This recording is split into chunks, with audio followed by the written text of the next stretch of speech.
Hello नमस्कार आदाब सत श्री अकाल। मैं हूं आपका दोस्त आपका होस्ट शिवेंद्र सिंह चौहान। आप लोगों का स्वागत करता हूं इस सेशन के अंदर। दोस्तों Rajnath Singh once said safety and security of women and children will determine the strength and wellbeing of this nation. Jayesh Banda once said development seed of any nation on this earth can be only sowed in the development of women and children. Means कि महिला और बच्चों का development किसी भी देश के अंदर बहुत ज्यादा महत्वपूर्ण होता है। क्यों? क्योंकि they are the most vulnerable section of the society. अगर हम लोग चिल्ड्रन की बात करें तो चिल्ड्रन क्यों वल्नरेबल है? चिल्ड्रन का पार्टिसिपेशन, चिल्ड्रन का डेवलपमेंट, चिल्ड्रन की सेफ्टी, चिल्ड्रन का प्रोटेक्शन, ये चिल्ड्रन खुद नहीं कर सकता है, इसीलिए वो किसी और पे इस चीज के लिए डिपेंडेंट है। That's why he is vulnerable.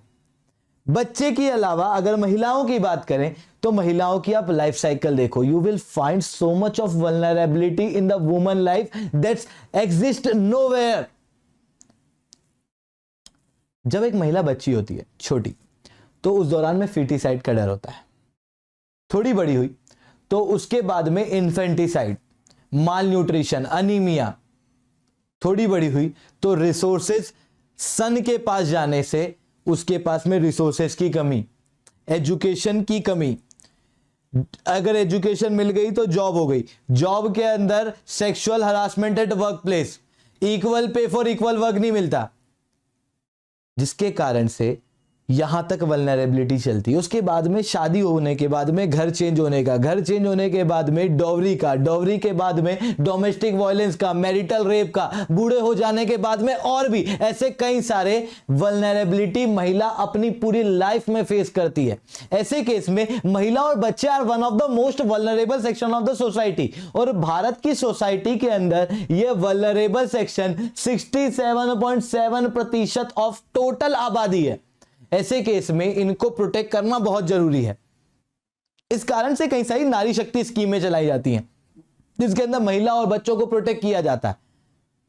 हाल ही में इन सारी स्कीमों को इंटीग्रेट करने की कोशिश की जा रही है, क्योंकि ये सारी स्कीमें अलग अलग काम करती है, जिसके कारण से कई बार ओवरलैपिंग हो जाती है, कई बार इफेक्टिव इंप्लीमेंटेशन नहीं होता। तो इन सारी स्कीमों को इंटीग्रेट करके 3 स्कीम में चेंज किया जा रहा है और उसके बाद में इन 3 स्कीमों को मिशन के फॉर्म में इंप्लीमेंट किया जाएगा। तो इस सेशन के अंदर हम लोग समझेंगे कि ये 3 स्कीम क्या है, ये मिशन क्या है और उसके अंदर हम लोग क्या क्या करने वाले हैं। ये सेशन आप लोगों के लिए काफी ज्यादा महत्वपूर्ण होने वाला है। आप लोग मेरे साथ में SRC10 टेलीग्राम ग्रुप और पाथफाइंडर टेलीग्राम ग्रुप के ऊपर जुड़ सकते हो। क्लास की सारी अपडेट, PPT, PDF आपको यहाँ पे मिल जाती है। इतना ही नहीं दोस्तों, एक बहुत इंपॉर्टेंट चीज है, अगर आप लोग मेरे साथ में रेगुलरली जुड़ना चाहते हो तो आप अनअकैडमी प्लस प्लेटफॉर्म पे भी जुड़ सकते हो। 10 फरवरी से मेरा ज्योग्राफी का कोर्स आ रहा है। अनअकैडमी पे जाओ, कोड यूज करो SRC10 और सब्सक्रिप्शन लो, क्योंकि अभी 10 नहीं बल्कि 20% तक का डिस्काउंट मिलेगा। आज इस ऑफर की लास्ट डेट है, तो जाओ सब्सक्राइब करो। कोड क्या यूज करना है? SRC10। चलिए दोस्तों समझने की कोशिश करते हैं बात क्या है। मैंने बताया कि भारत की आबादी का 67.7% आबादी बच्चे और महिलाओं की, और ये बहुत vulnerable section of the society है। जब ये दो लोग बहुत vulnerable section of the society है तो there is a ministry of women and child development, जिसका काम होता है इन महिला और बच्चों को डेवलप करना, जिसके कारण से कई सारी स्कीमें चलाई जाती हैं। इन सारी स्कीमों को इंटीग्रेट करके 3 स्कीम में कन्वर्ट करने की और उनको मिशन के फॉर्म में लागू करने की मंजूरी हाल ही में कैबिनेट ने दी है। ये 3 स्कीम और क्या है? मिशन शक्ति, मिशन पोषण 2.0 एंड सक्षम आंगनवाड़ी और मिशन वात्सल्य। Let us understand one by one. सबसे पहले मिशन पोषण 2.0 को समझते हैं। देखो भैया, भारत में महिला और बच्चे के अंदर एक बहुत बड़ी दुविधा जो हम लोगों को देखने को मिलती है वो है माल न्यूट्रिशन। माल न्यूट्रिशन बच्चों के अंदर बहुत ज्यादा मात्रा में है। महिलाओं के अंदर भी अनीमिया की शिकायत होने के कारण जो वो बच्चे को जन्म देती है उसके अंदर भी वो माल न्यूट्रिशन ट्रांसफर होता है। NFHS का 5 का ये डाटा है, जिसके अंदर हम लोगों को पता लगता है कि भारत के अंदर जो स्टंटेड बच्चे हैं वो 35.5% है, वेस्टेड बच्चे जो हैं वो 19.3% है और सीवियरली वेस्टेड 7.7% है। ये पूरा डाटा NFHS की 5 के सर्वे का डाटा है जो बताता है भारत के अंदर माल न्यूट्रिशन काफी मात्रा में है। ऐसे केस में मिशन पोषण 2.0 के अंदर जितनी भी इंटीग्रेटेड चाइल्ड डेवलपमेंट स्कीम्स हैं उनको जोड़ा जा रहा है। ऑलरेडी वैसे जुड़ी हुई है, मिशन 2.0 पहले से चल रहा है, इसको हाल ही में मंजूरी जो है वो कैबिनेट ने दी है इसके इंप्लीमेंटेशन के अंदर, जिसके अंदर पोषण अभियान होगा, जिसके अंदर आंगनवाड़ी सर्विसेज, पोषण अभियान, एडोलसेंट महिला की जितनी भी स्कीमें हैं, नेशनल क्रेच स्कीम, ये सब कुछ यहां पर इंक्लूड हो जाएगी। साथ में इसके अंदर आपको सक्षम आंगनवाड़ी 2 लाख बनाने की बात की गई है। जितनी भी आंगनवाड़ी है उनको अपग्रेड किया जाएगा और अब वो सक्षम आंगनवाड़ी बनेगी, जिसके अंदर प्रॉपर एनवायरमेंट होगा बच्चों के डेवलपमेंट का, इंप्रूव्ड फैसिलिटीज होंगी, ऑडियो और वीडियो विजुअल एड्स होंगे। इतना ही नहीं, यहां पर एक बेटर इंफ्रास्ट्रक्चर और क्लीन एनर्जी हम लोगों को देखने को मिलेगी। इतना ही नहीं, ये माल न्यूट्रिशन का कारण क्या है? ये माल न्यूट्रिशन का कारण ये नहीं कि हम लोग भूखे हैं, माल न्यूट्रिशन का कारण ये कि हमारी फूड हैबिट ऐसी है कि हमको न्यूट्रिशन यानी कि पोषण प्रॉपर रूप से नहीं मिल पाता। इस कारण से हम लोग ट्रेडिशनल फूड हैबिट्स को चेंज करेंगे। जो घर पे आंगनवाड़ियों से और अलग अलग जगह से टेक होम राशन होता है, उसकी क्वालिटी और उसकी टेस्टिंग को और बेटर करेंगे। न्यूट्रिशनल स्टेटस और नॉर्म्स को हम लोग और बेहतर करने की कोशिश पोषण 2.0 के अंदर करेंगे। इसी पोषण 2.0 के अंदर और भी कई सारी चीजें चलाई गई थी। सितंबर 1 के दौरान में पोषण वाटिका जो है वो बनाई गई थी कई सारी डिस्ट्रिक्ट के अंदर, और कहा गया था हर एक डिस्ट्रिक्ट के अंदर एक पोषण वाटिका होना चाहिए। और न्यूट्रिशन मंथ यानी कि पोषण माह भी मनाया गया था सितंबर के दौरान में। तो ऑलरेडी ये पोषण 2.0 मिशन था, उसको हाल ही में और बेहतर करने के लिए 3 स्कीमों के साथ में उसको मंजूरी दे दी है। वहीं अगर हम लोग बात करें मिशन शक्ति, महिलाओं के डेवलपमेंट यानी कि एम्पावरमेंट और महिलाओं के सशक्तिकरण, इनको लेके आपको देखने को मिलेगा मिशन शक्ति। मिशन शक्ति ये जो मिशन है इसके अंदर 2 सब स्कीम्स हैं, एक है संबल और दूसरी है सामर्थ्य। ये जो संबल है सामर्थ्य है, संबल का मतलब होता है सेफ्टी और सिक्योरिटी, महिला की सेफ्टी और सिक्योरिटी की सारी स्कीमें यहां पे आ जाएंगी। जैसे one stop centre. One stop centre क्या है? कई बार महिलाओं के साथ में घरेलू हिंसा होती है, तो कई बार पब्लिक प्लेस पे कई बार हिंसा होती है। ऐसे केस में जिन लोगों ने उसके साथ में हिंसा की है वो उसका घर छोड़ के नहीं जा सकती, क्योंकि उसको डर लगता है कि यार यहां से निकल जाऊंगी तो कहां जाऊंगी। ऐसे केस में वन स्टॉप सेंटर बनाए जाते हैं लगभग हर डिस्ट्रिक्ट के अंदर, जहां पर जिन महिलाओं के साथ में वायलेंस हुआ है वो महिलाएं वहां जा सकती हैं। मतलब काय के लिए? महिला की सेफ्टी के लिए, महिला की सिक्योरिटी के लिए। तो ये वन स्टॉप सेंटर स्कीम जो है वो संबल में आ जाएगी। महिला police volunteer, women's helpline number, Swadhar, Ujjawal Yojana, widow Holmes, ये सब कुछ क्या आ जाएंगे? संबल के अंदर आ जाएंगे, जो वुमेन सेफ्टी और सिक्योरिटी से रिलेटेड है। वही महिलाओं के एम्पावरमेंट की बात की जाए तो वो सामर्थ्य में आ जाएंगे। जैसे बेटी बचाओ बेटी पढ़ाओ, जैसे क्रेच स्कीम, प्रधानमंत्री मातृ वंदना योजना, ये क्या होती है? जिसके अंदर महिलाओं, जो प्रेग्नेंट महिला होती है उनको 5,000 रुपए तक का पैसे दिए जाते हैं ताकि वो लोग न्यूट्रिशन अपने बच्चे के लिए और अपने लिए ले सके, ताकि एक हेल्दी बच्चे की डिलीवरी हो सके। तो ये प्रधानमंत्री मातृ वंदना योजना ये क्या के लिए हो गई? ये सेफ्टी सिक्योरिटी के लिए नहीं है, ये वुमेन एम्पावरमेंट के लिए है। रिसर्च, जेंडर बजटिंग, ये सारी चीजें वुमेन एम्पावरमेंट के लिए, तो सामर्थ्य के अंदर आ गई। तो मिशन शक्ति के अंदर 2 अलग अलग सब स्कीम चलाई जाएंगी।